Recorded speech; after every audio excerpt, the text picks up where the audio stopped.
Olá pessoal, voltamos. Agora vamos para a nossa segunda parte do Barroco. E contudo, irei finalizar o meu projeto de literatura. Lembrando que o intuito dele aí é estar sempre contextualizando cada movimento, né, no espaço-tempo e depois trazer algum autor aí que impactou para a época. Então vamos lá. Vamos ver aqui, a gente parou? Aqui. Recapitulando, né? Vamos dar uma recapitulada aí antes de entrar para a segunda parte do vídeo. Então, estamos vendo o movimento barroco, ok? Então, pessoal, o que foi aí a reforma protestante? Recapitulando, a reforma protestante teve. Opa, desculpa. Uh,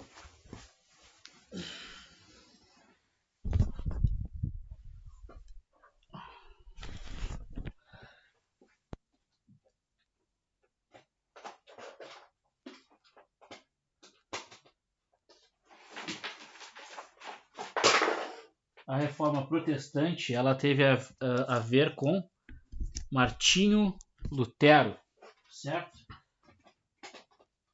Que foi aí o seu grande protagonista. Tá? Então, Martinho Lutero foi seu grande protagonista.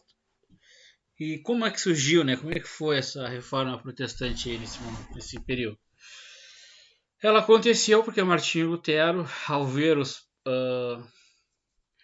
católicos indiscriminadamente vendendo indulgências, ficou revoltado, né? Então ele fez lá essas 95 teses, questionando, né? Dizendo que essa atitude não era de Cristo, resumidamente. E encontrar. Tá, aí ele divulgou essas 95 teses, né? Em duas folhas, botou lá na porta da igreja. E isso gerou uma revolta ali por parte de alguns católicos, né? Aí depois, com a divulgação dessas 95 teses de Martinho Lutero, teve grande repercussão. Com isso ele mandou essas teses para o Papa, né? E o Papa, ao ler elas, né, se sentiu revoltado e pediu para que Martinho Lutero se retratasse. Porém, Martinho Lutero tinha um grande amigo que era príncipe e rei da Saxônia. E, enfim, e tendo essa proteção, Martinho Lutero não aceitou, né, se retratar aí, porque, enfim, cada um estava defendendo a sua ideia. Com isso, gerou uma guerra interna dentro da igreja, né? Uma guerra entre aspas, uma guerra intelectual dentro da igreja. E a partir disso surgiu a Contra-Reforma Católica, né? Nessa Contra-Reforma Católica existiam alguns movimentos dentro dela, como a Companhia de Jesus, que tinha a missão de espalhar missionários pelo mundo para estar pregando aí o catolicismo, né? E teve a Inquisição, que era todas aquelas pessoas que estavam, uh, vamos supor assim, blasfemando contra a igreja, certo? Elas eram torturadas. Uh, e é isso, é basicamente isso, pessoal, tá? Então teve a Reforma Protestante, Martinho Lutero, e a Contra-Reforma, que foi tipo uma resposta, né, da igreja ao que ele estava fazendo,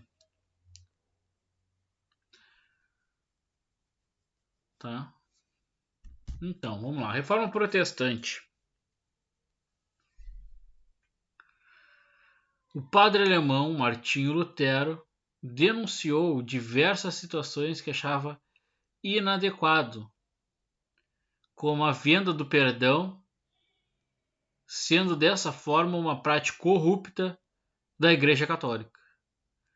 Lutero acreditava que a salvação só é conseguida por meio de uma vida marcada pela religiosidade, pelo arrependimento dos pecados e pela fé em Deus. Isso aqui a gente já viu, tá? Só estou dando uma recapitulada. Tendo isso em vista, as pessoas começaram a perceber que não precisavam pagar com doações e penitências pela absolvição, contudo, muitos fiéis abandonaram a igreja para seguir o luteranismo. João Calvino defendia a ideia de que o lucro obtido pelo trabalho é da dádiva divina, o que aumentou o debando de fiéis. Assim, parte da burguesia aderiu ao protestantismo. Tá?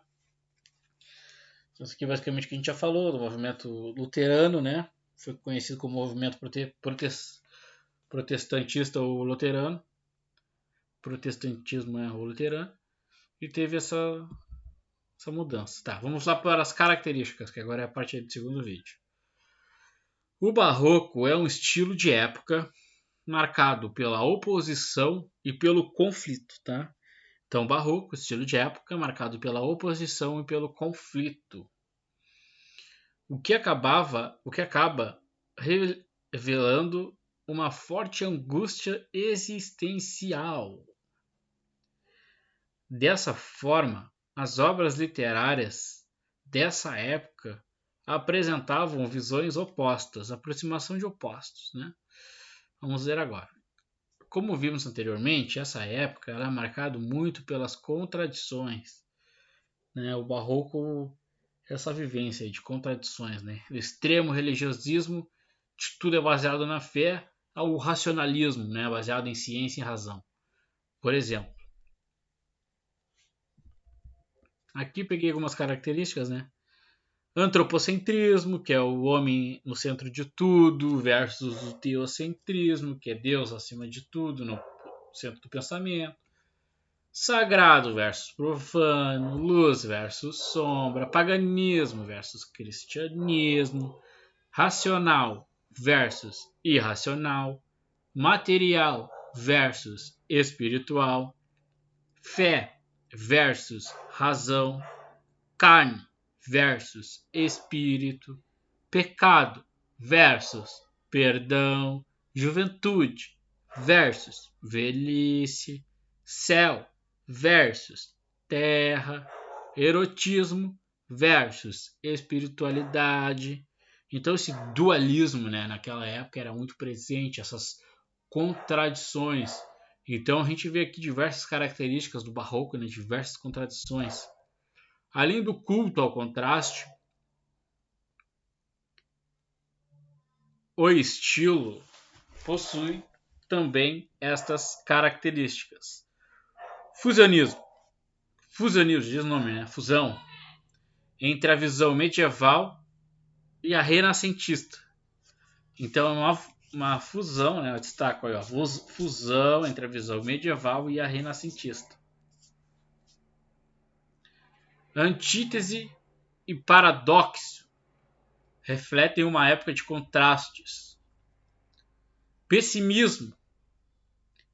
A felicidade, impossível na Terra, só se realizaria no plano celestial. Então havia um grande pessimismo, achando que a fé, que a felicidade, no caso, é um pessimismo, porque diziam que a felicidade só se encontraria no céu, então só no plano celestial.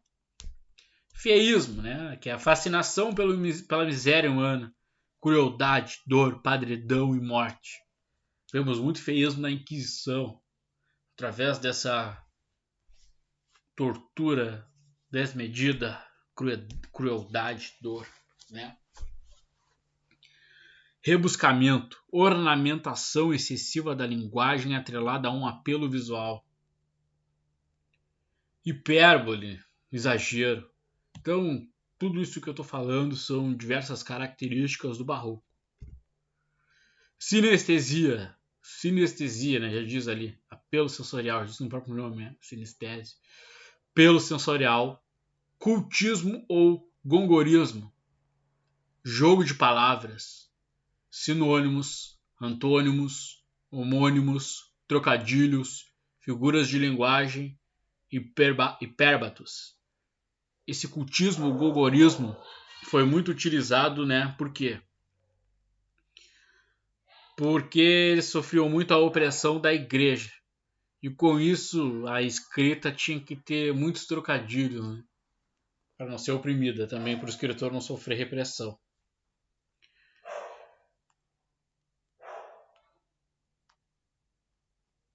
Conceptismo ou quevetismo. Jogos de ideia, comparações e argumentação engenhosa. morbidez, sentimento de culpa, carpe diem, que é aproveitar o momento, emprego da medida nova, né? Versos decassílabos, a gente já viu já, né, quem foi o precursor aí do verso decassílabo e outros vídeos. Principais temáticas: fragilidade humana, fugacidade do tempo, crítica à vaidade e contradições do amor. A estética barroca mostra, em relação ao conteúdo, predileção em expressar o conflito entre a visão antropocêntrica, em que todas as coisas estão centradas no próprio homem, e a visão teocêntrica, em que o Deus cristão é o centro do universo. Então, até em outros movimentos, né, a gente vê muito isso do antropocêntrico e teocêntrico, né, um versus o outro. Como vimos aqui, né, um versus o outro, antropocentrismo, teocentrismo, sagrado, profano, luz, sombra, paganismo, cristianismo. Por isso que esse movimento, não só esse, né, estamos enfatizando aqui nesse, mas outros movimentos mas em outros movimentos também, né, teve muito essa contradição aí acontecendo. Então a estética barroca mostra isso. A oposição de ideias manifesta-se também no contraste entre o mundo material e o mundo espiritual, o que resulta em tensões, obviamente. Sempre quando temos ideias divergências e não tem muito diálogo entre ambas, certo? Não há uma aceitação de alguma parte, um entendimento, irá haver uma tensão, né? Uma tensão ali, como aconteceu no movimento protestante em contraponto à Contra-Reforma. Vemos em muitas obras a expressão de uma visão trágica da vida, resultante do conflito entre fé e razão, ou seja, entre os preceitos do cristianismo e a racionalidade difundida como a fonte para acessar-se o conhecimento e a sabedoria. Então vale relembrar. Muitas obras, a expressão de uma visão trágica da vida, né? Resultante do conflito entre fé e razão. Então é isso, fé, teocentrismo, razão, antropocentrismo. Ou seja, entre os preceitos do cristianismo e a racionalidade, difundida como a fonte para acessar-se o conhecimento e a sabedoria. Além da convivência conflituosa entre essas ideias opostas, no qual chamamos de antitéticas, constituir a principal fonte temática do Barroco. Esse movimento floresceu a afeição pela morbidez. Então, esse movimento, através disso que falei, nasceu, floresceu, cresceu, idealizou-se essa afeição pelo morbidez. A idealização amorosa, o sensualismo, apesar de este ser permeado pelo sentimento de culpa cristão, a consciência da enfermidade, do tempo, o gosto por raciocínios complexos, intrincados, desenvolvidos em parábolas ou com base em narrativas bíblicas.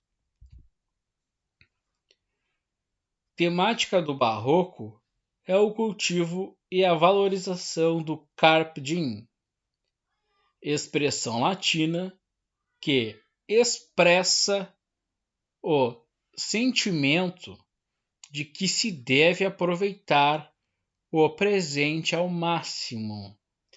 Então, essa expressão carpe diem nos quer dizer aproveitar o presente ao máximo. Uma vez que é característica barroca a compreensão da enfermidade, do tempo e da vida.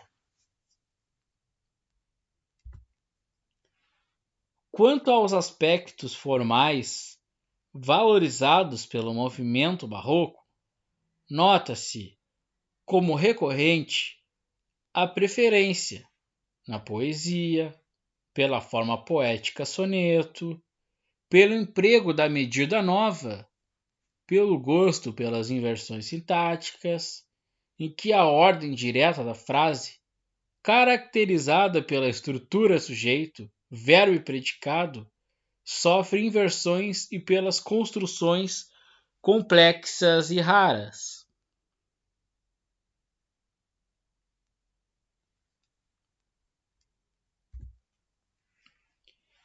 Sempre para atingir seus objetivos. Em suas produções poéticas, variadas figuras de linguagem, como a antítese, o paradoxo, a metáfora, a metonímia, entre outros, o que torna, por vezes, a linguagem barroca, a linguagem do exagero, do rebuscamento. Então, vale muito a pena a gente destacar que essa linguagem do barroco é uma linguagem do exagero, como vimos anteriormente, da hipérbole. Aqui são alguns principais autores de Portugal, né? Sermões, cartas, prosa religiosa e moralística, tá? Aí tem alguns nomes. Tá aqui alguns nomes, tá bom? Vocês podem pausar o vídeo e darem uma lida, normal. Aqui alguns principais autores da Espanha também.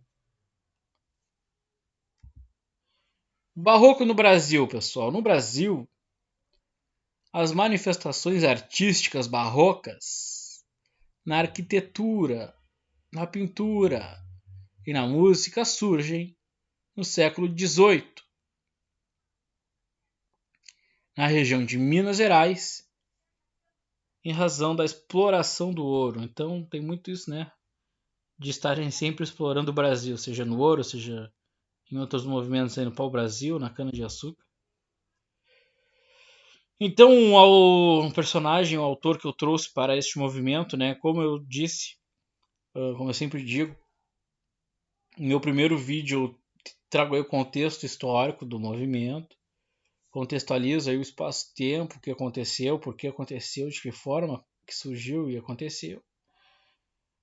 E aqui na segunda parte eu trago aí algum autor, né? Falo um pouco aí da bibliografia dele e depois eu vou estar trazendo algum texto, alguma escrita dele aí pra gente estar dando uma lida, né? Pra gente ver como é que era a escrita daquela época, a forma de escrita da época.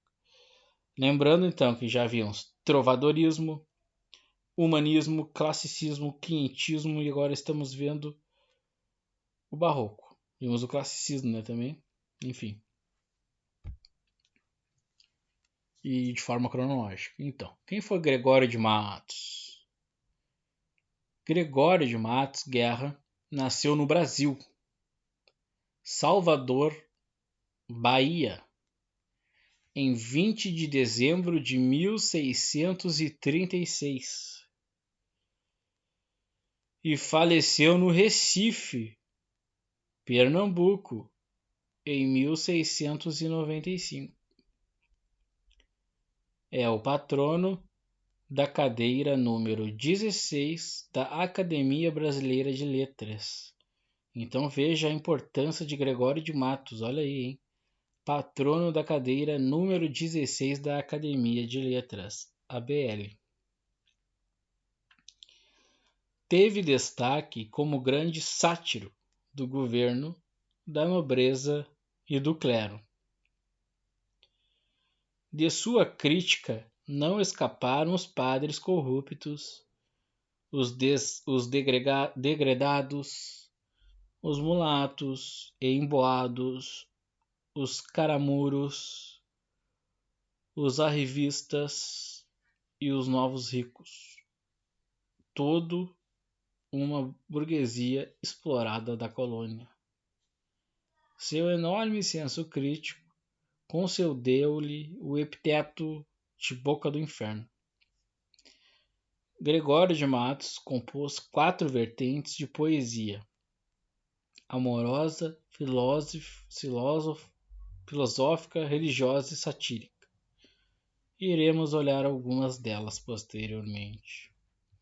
Então, ele é um rapaz que teve grande importância para o Brasil, para a literatura brasileira, ganhando até uma cadeira na ABL. E também não tinha papas na língua, tanto que ficou conhecido como Boca do Inferno. Ok? Faleceu no Recife, Pernambuco, em 1695. Sua crítica era muito pesada e não escapou quase ninguém, como a gente pode ver, né? Então teve um enorme senso crítico aí. Então vamos lá. Pondera agora com mais atenção a formosura de Dona Ângela. Não vi em minha vida a formosura. Ouvi falar nela cada dia, e ouvida me incitava e me movia a querer ver tão bela arquitetura. Ontem a vi por minha desventura, na cara, no bom ar, na galhardia de uma mulher que em anjo se mentia, de um sol que se trajava em criatura. Me mantém, disse então, vendo abraçar-me. Se esta cousa não é que encarecer-se-me, saiba o mundo e tanto exagerar-me.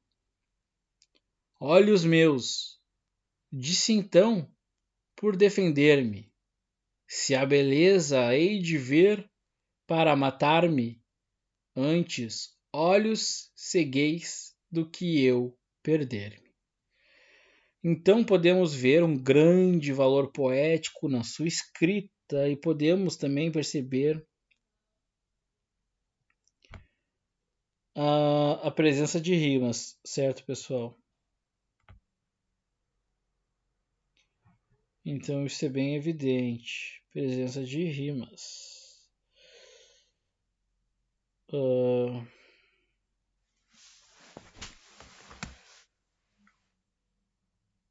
Só um minuto.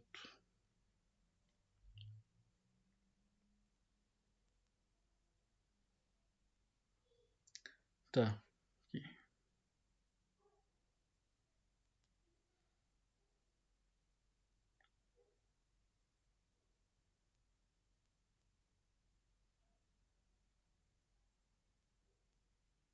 Tá ok.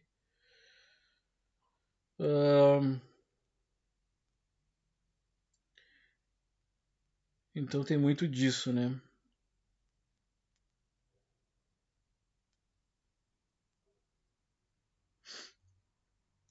Essas diversas características que a gente vê, né? Do barroco nas obras.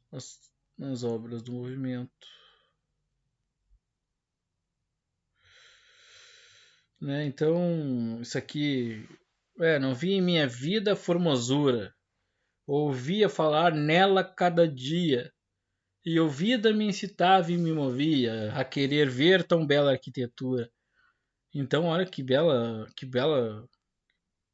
poesia, né? Ali ele faz a rima, né? Formosura com arquitetura, dia comovia. E ali, ó, ontem a vi por minha desventura na cara, no bom ar, na galhardia, de uma mulher que em anjo se mentia, de um sol que se trajava em criatura. Também rima ali a desventura, criatura, galhardia, mentia.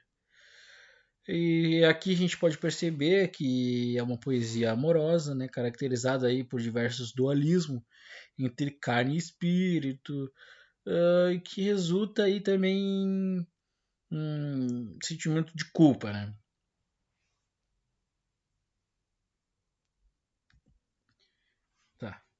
Vamos dar uma lida agora nessa outra aqui.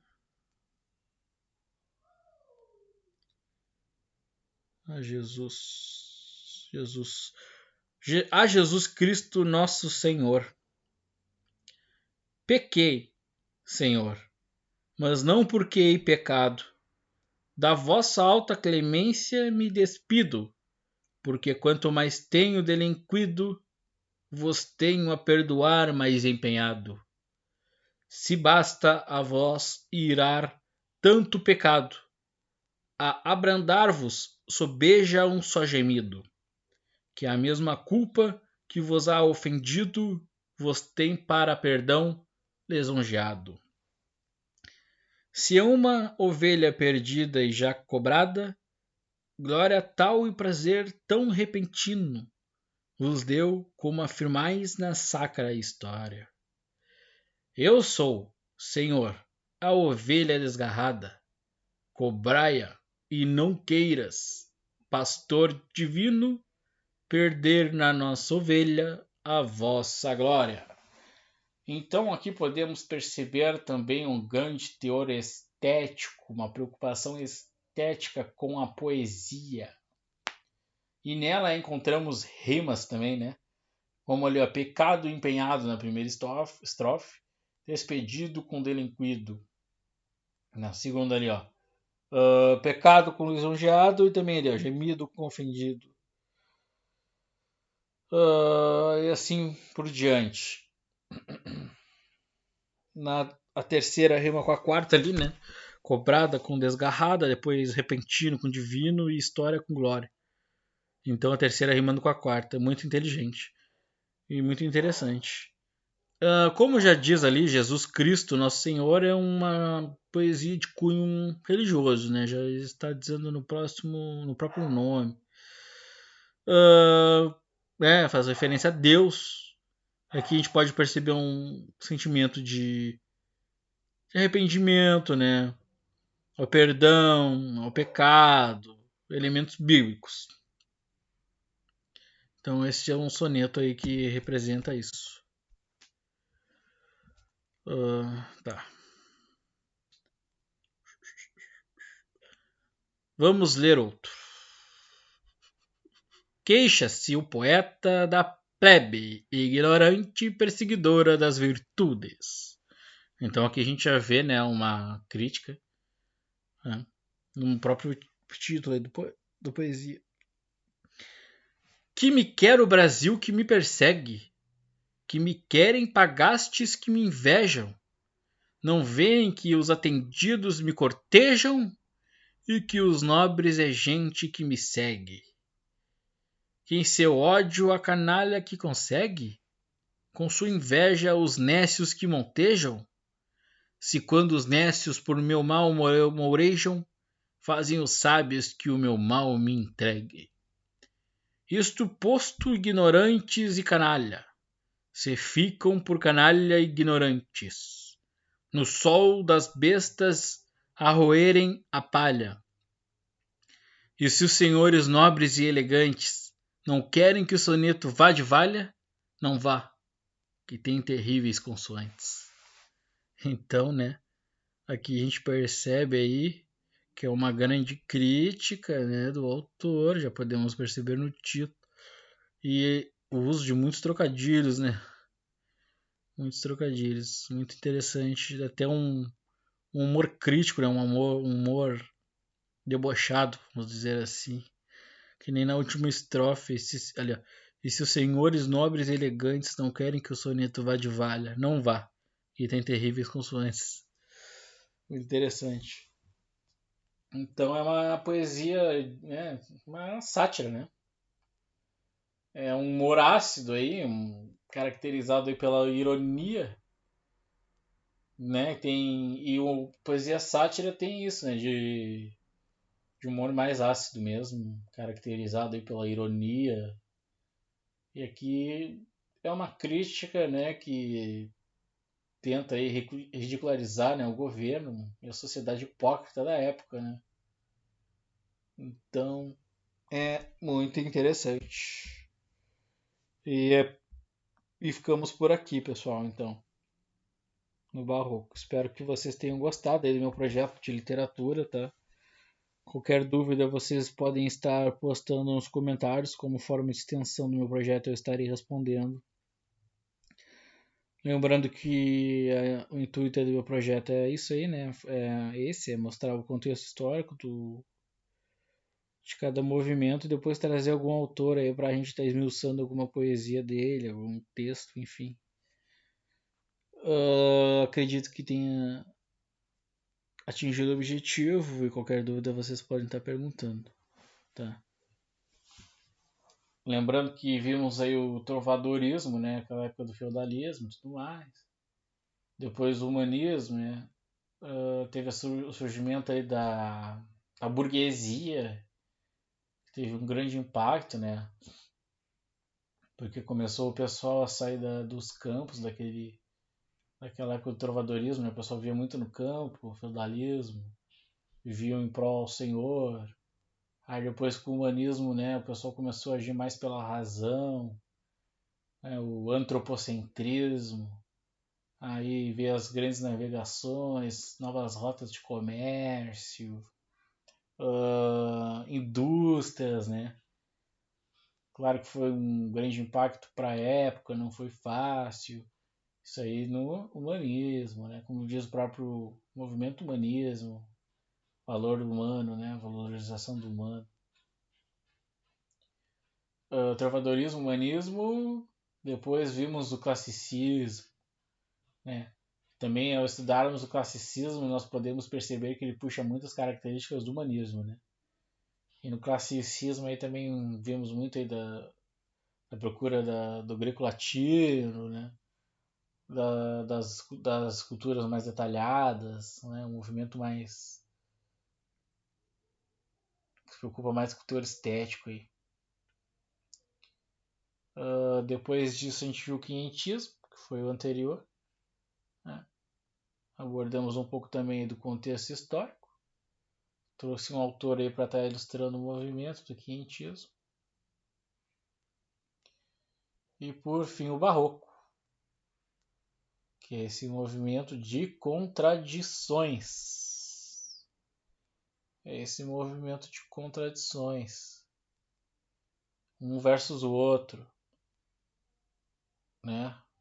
E nessa época acontecendo essa contradição já da reforma protestante, luterana contra a contra-reforma, né? Vimos aí também um pouco de um autor interessante, o Gregório Matos, né? E esse é meu projeto, pessoal. Espero que tenham gostado. Muito obrigado por me darem atenção.